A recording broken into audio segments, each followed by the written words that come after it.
It's now my privilege to welcome to the podium and to introduce Stephanie Zimmerman, BSN, MSN. Ms. Zimmerman is the co-founder and president of My Heart, Your Hands.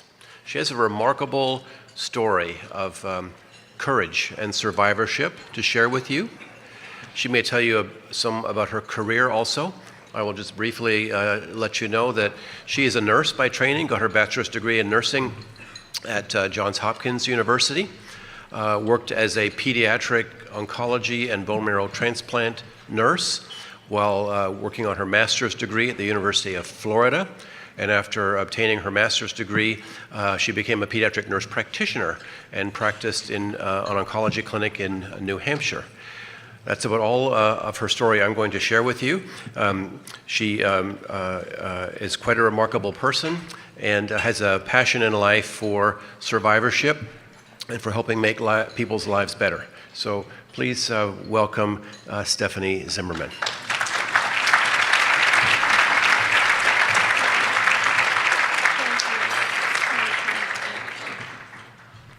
Okay.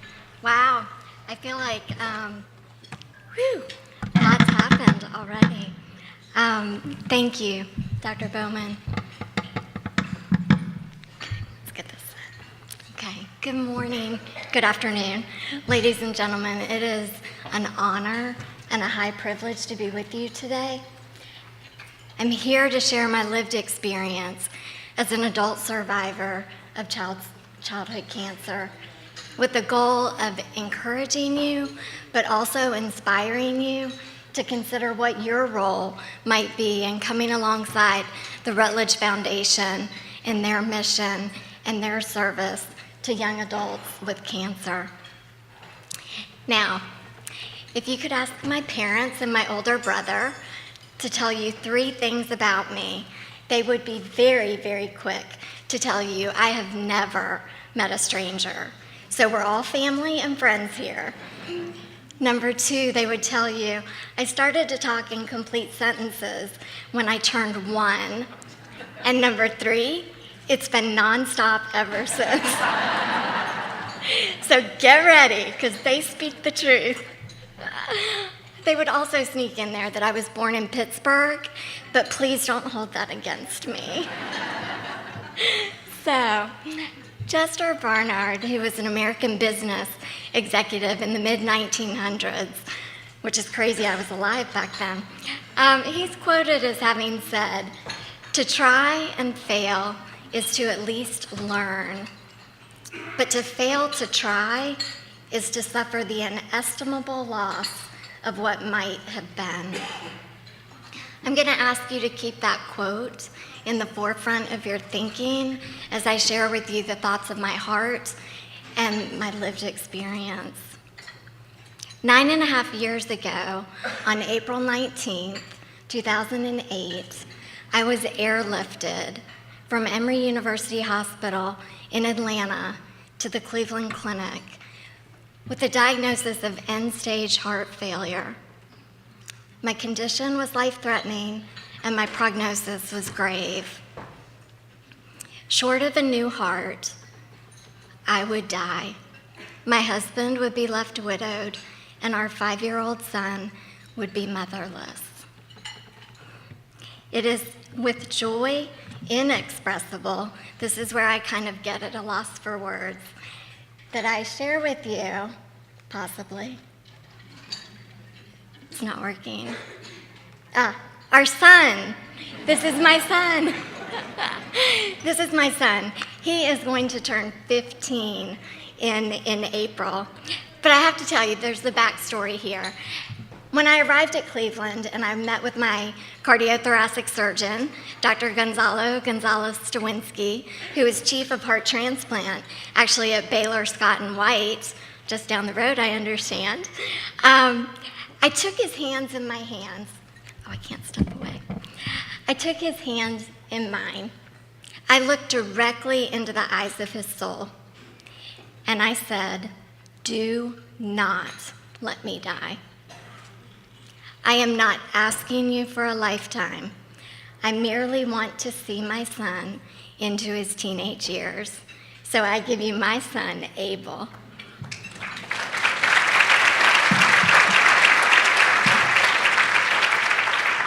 So the natural question becomes, how did I, at 38 years, find myself with heart failure in dire need of a new heart?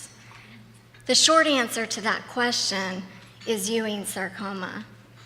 More accurately, the very chemotherapy and radiation that saved my life 30 years prior now was placing my life in jeopardy once again.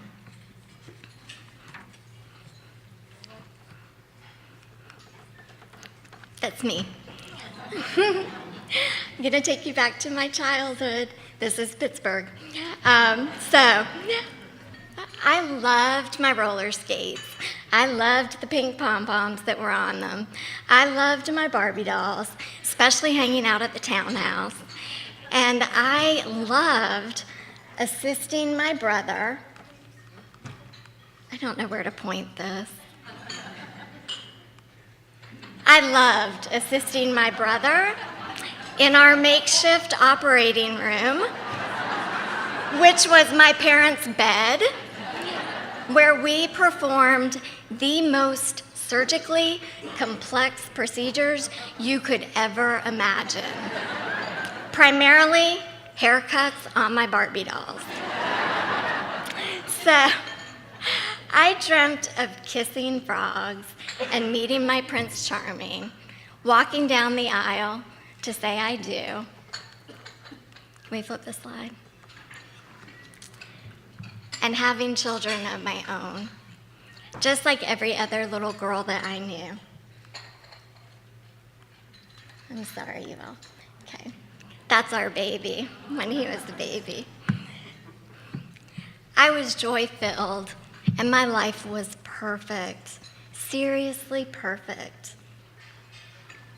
I loved much, and I was very much loved.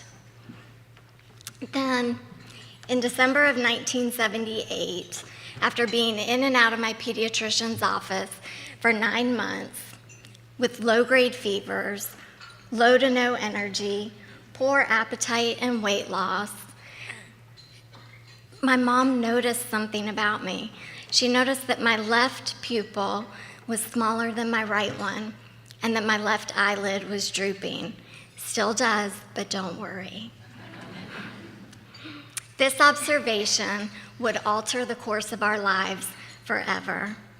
I was quickly referred to neurology at Children's Hospital in Pittsburgh, and after a battery of diagnostic testing, my parents were informed that I had a grapefruit-sized tumor in my left chest wall.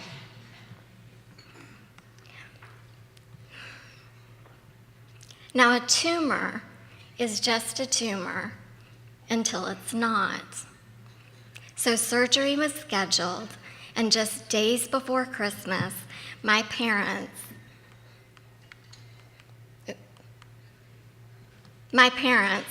were informed that their little girl had cancer.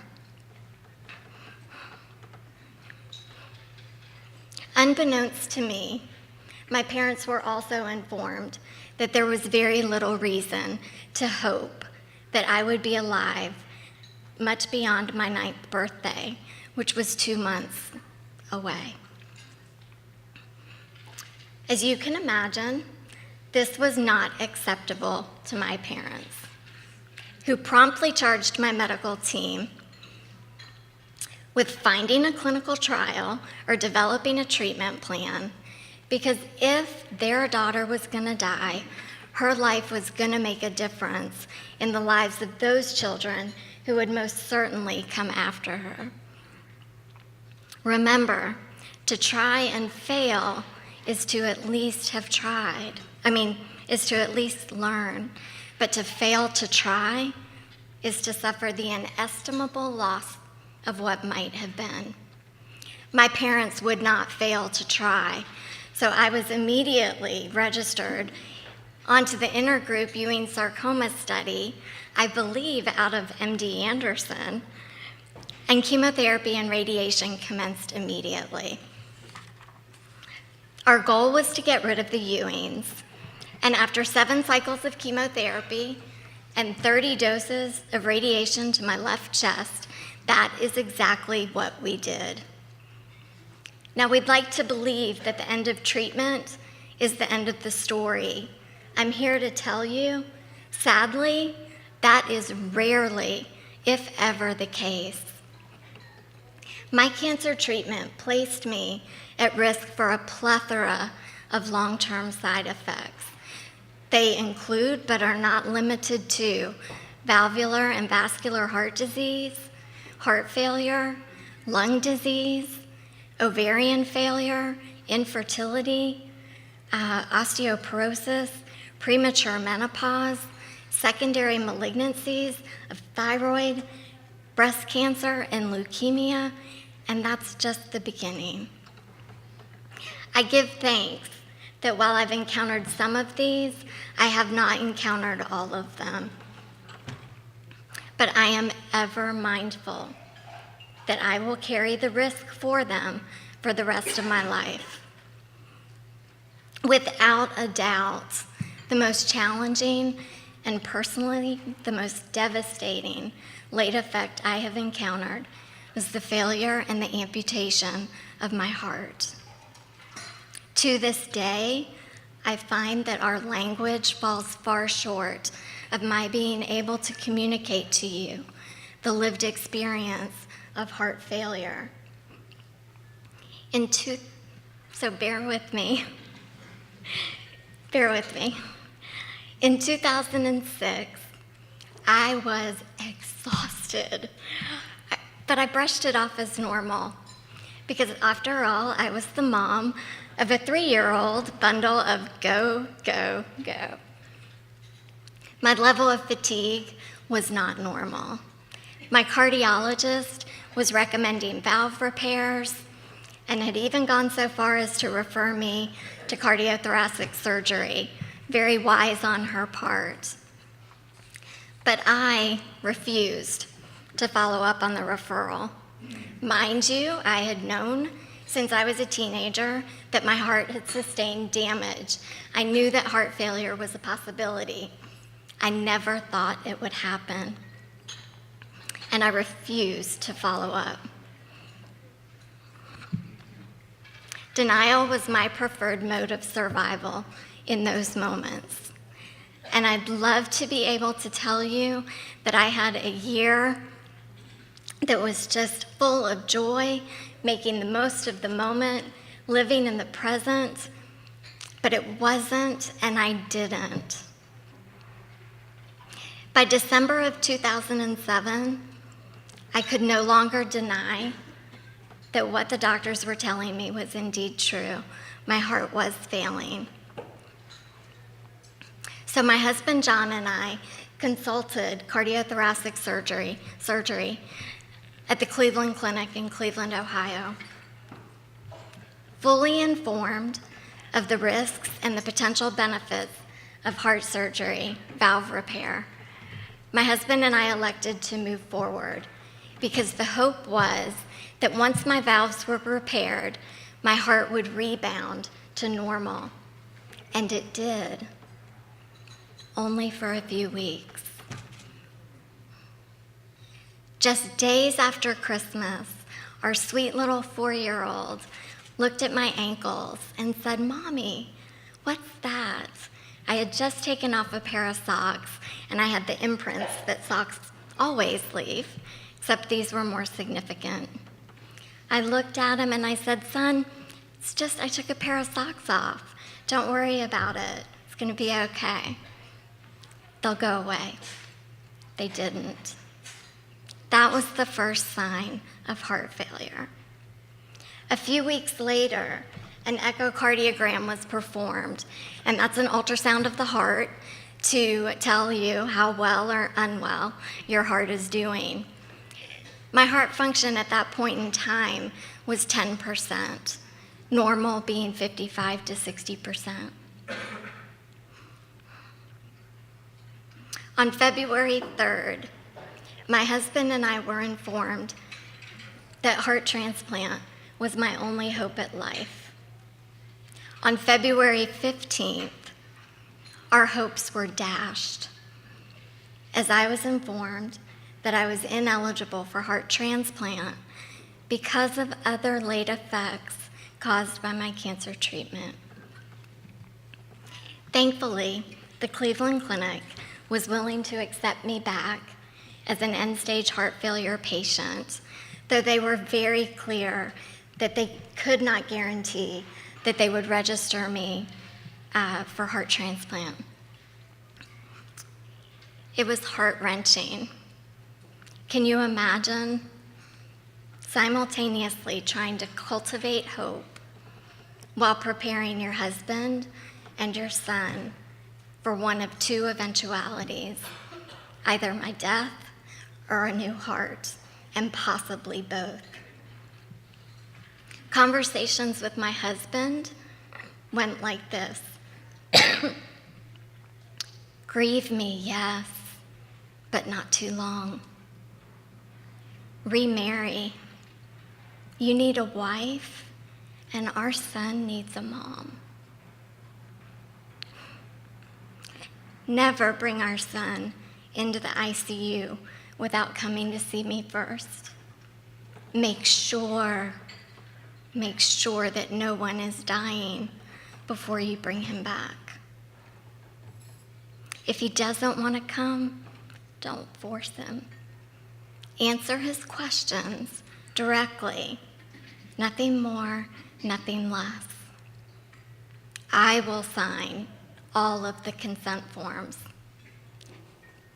I will not sign a DNR because our son needs to know that absolutely everything possible was done to save the life of his mother. No looking back, no second guessing, and no regrets. Conversations with our son went something like this. Mommy's very sick, but her heart helpers, they're doing everything that they can to make sure that she's okay. But Mommy, will you be okay? I don't know, son. But I can promise you I will do everything within my power to make sure that happens. Always remember, I love you, always, no matter what, and a whole lot. Now this brings us back to that Saturday when I met with Gonzo, my surgeon, that's what I called him, Gonzo. And I held his hands and said, do not let me die. He heard the cry of my heart, and he acted upon it. And let me tell you, hundreds of thousands of people prayed. I signed consent and was placed atop the transplant list. Remember, to try and fail is to learn, but to fail to try is to suffer the inestimable loss of what might have been. On April 21st, just 36 hours later, my heart died as the heart of a beautiful 17-year-old young lady was seated in its place. I was in the ICU for 30 days. I was intubated for 42. I was hospitalized for 60 days and then discharged to intensive inpatient physical rehab. I started from scratch physically, and I was emotionally devastated. I had to learn everything from, I'm sorry, this is lunch, but I had to learn everything from bowel and bladder control to sitting again, to standing, and to walking. I weighed 66 pounds. I could stand for 1 nanosecond before my knees would buckle beneath the weight of my body. Post-transplant life has certainly been full of challenges. It's been interesting to navigate. things like walking into a crowded room, stepping onto an airplane, going to the grocery store, out to eat, to church. Everything becomes a decision that has to be weighed, and the risks are calculated. I am very intentional with my time. As a childhood cancer survivor, I've always been vigilant with my health. I'm even more so now that I carry the heart of one who has died within my chest. Preventative health care is the name of my game. Everything from annual physicals, flu vaccine, nutrition, exercise, soul care, and continued surveillance for the long-term side effects of my cancer treatment now 39 years ago. Heart transplant isn't a cure. Heart transplant's an exchange. I exchanged heart failure and death for a lifetime of immunosuppression and a whole new set of risk factors.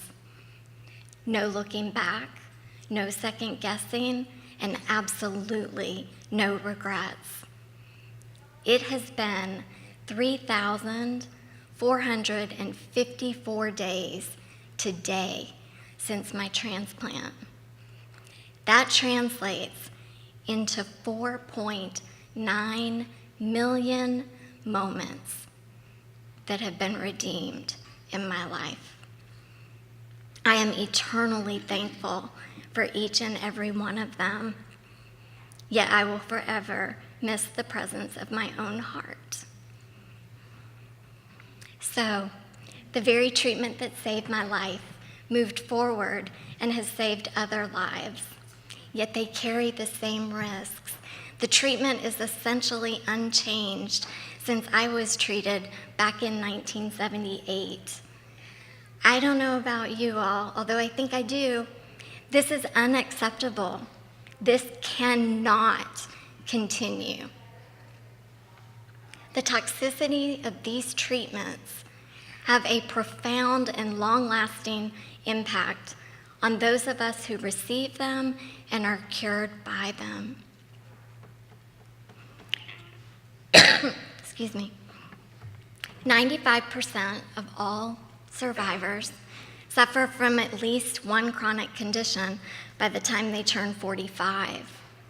40% of us have encountered a life-threatening complication, and 25% of us live with 3 or more chronic conditions as a result of our curative regimens.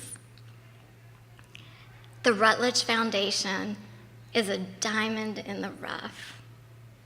The Rutledge Foundation is set upon bringing late effects of treatment to an end. They are set upon moving research, like has just been presented, from the research bench to the patient. Because sitting on a bench, you guys, does nobody any favors.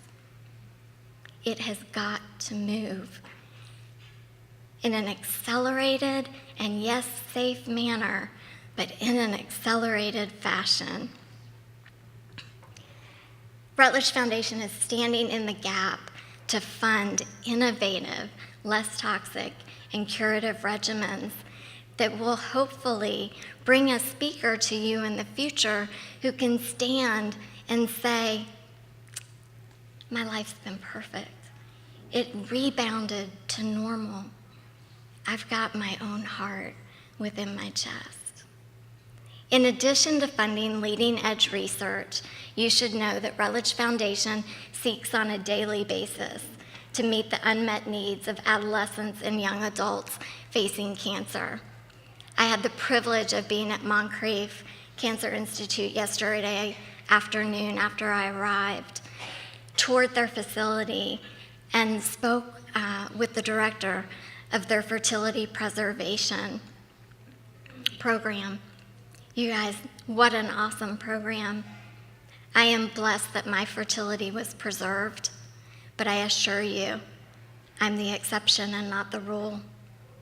And that is one of everybody's childhood dreams. So, as I stand here before you, I thank you for being with us today. I thank you for allowing me to share my lived experience in my life. And I ask you to consider, what is your role in coming alongside the Rutledge Foundation and the young adult cancer community? You are not here by accident. As I had dinner with Laura last night, I shared with her and Carolyn. Where's Carolyn? I shared with her, I have prayed for each person in this room that leading up to this event, that your heart would be tenderized towards this cause. So, without further ado, we're now coming to the giving portion of the program, which I gotta tell you, really, really excites me, especially after I've heard from all the research that's going on. So there are quite a few ways that you all can donate to the Rutledge Foundation. I want to begin, though. Actually, can we go to the last slide that shows, can we flip back? Flip one more? One more? Okay, I wanted you guys to see this, because this is a picture of, obviously, my husband, myself, and our son. And our son is 5 in that picture. That is about 3 months after my transplant. I think I weighed 66.5 pounds in this picture. And this is us in Wyoming as we were out there for Christmas, just this past Christmas. So I wanted you all to see the contrast between where we have been and where we are today. So, also, let me thank, many of you have given already, and I wanted to be sure on behalf of the Rutledge Foundation and also myself to express our gratitude for your gifts and for your generosity. These dollars will not be wasted, and the Rutledge Foundation holds their heels to the fire in terms of where those dollars go. So, in the packet that was at your place setting, there should be a donation card, and we have 3 ways. Creek. There are 3 ways that you all can donate this year. One of those ways is certainly by filling out the donation card, which take the time to read. Obviously you will, but it details out in a very real way what your money can accomplish, what every dollar will go towards. So by check, I believe there are envelopes on the table as well, provided by the hosts of each table, and by credit card. Now the third and perhaps the most exciting way to give is to text to donate. And I understand that this is a first for the Rutledge Foundation. And I want everybody who would choose to donate by using their phone to go ahead and pull out their phones. And if you can just kind of put them up in the air when you've got them and you're ready, we're going to walk through this together so that it doesn't get too confusing, because it's a little bit different if you've never done it.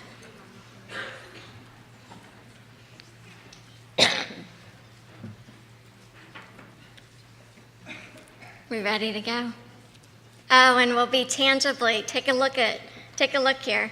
We'll be able to tangibly see in a few minutes. It takes a while for the system, but we are going to watch the thermometer move closer and closer to our goal. So everybody do you guys have your phones out? I got mine, and it has this cool pop socket. How many of you guys know about pop sockets? Anybody? My 15-year-old was like, Mom, you gotta have a pop socket. So here we go. In the to field, so who you're sending this text message to, you put 444999 and hit send.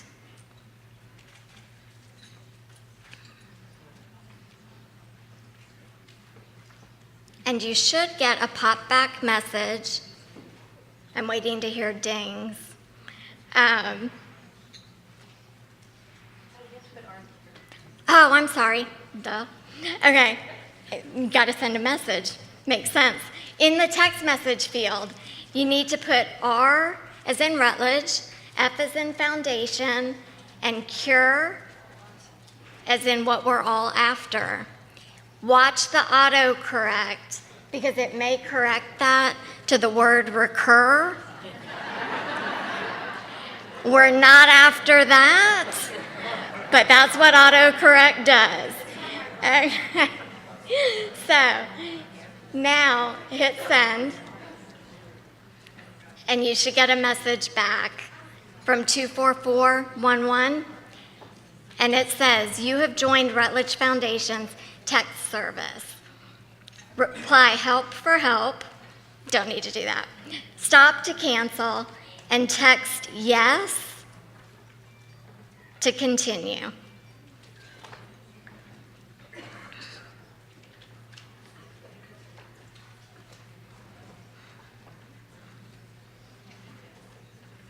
And let me know if you've gotten something back yet.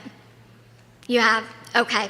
So what that does is it gives you the option to type in the amount of money that you would like to donate. Now I'm going to go back to the recur for a moment, and we're taking it out of cancer. Recur, it's important because there's going to be an option for you to specify an amount that you would perhaps like to give on a monthly recurring basis. So keep that in mind. If you're not at this point ready or able to make a larger donation, I was doing calculations on the plane yesterday to beat the band, figuring out how many moments I've been alive, and I'm thankful for every one of them, right alongside Dr. Gorlick there. But if each person that's here today in this room were to donate $30 on a monthly basis, that's $126,000 to the Rutledge Foundation next year. You guys, that is an awesome goal in and of itself. So specify the amount that you'd like to donate and hit send. And up will come, it should tap to preload and then tell you to tap. Tap that. And that will take you to PayPal. Everybody familiar with PayPal? Okay. Once you've made your decision as to if this is a one-time gift or a recurring gift of some sort, what you need to do is make that selection and then go through the process of putting in your credit card information and hit confirm, and then the donation goes into the system, and we'll start to see the mercury in the thermometer start to rise. Recognize, though, that there will be a delay. Laura also asked that I mention that the centerpieces, at the end of the day, they are available for $40, cash, credit card, or check, or Square, which I think is the Square hickey-doo that people use, but I don't use it. So anyway, thank you all again so much for your time. Can we give her a big thank you? You did a fabulous job. And I have a little honorarium to give her too. So let's get a little picture together.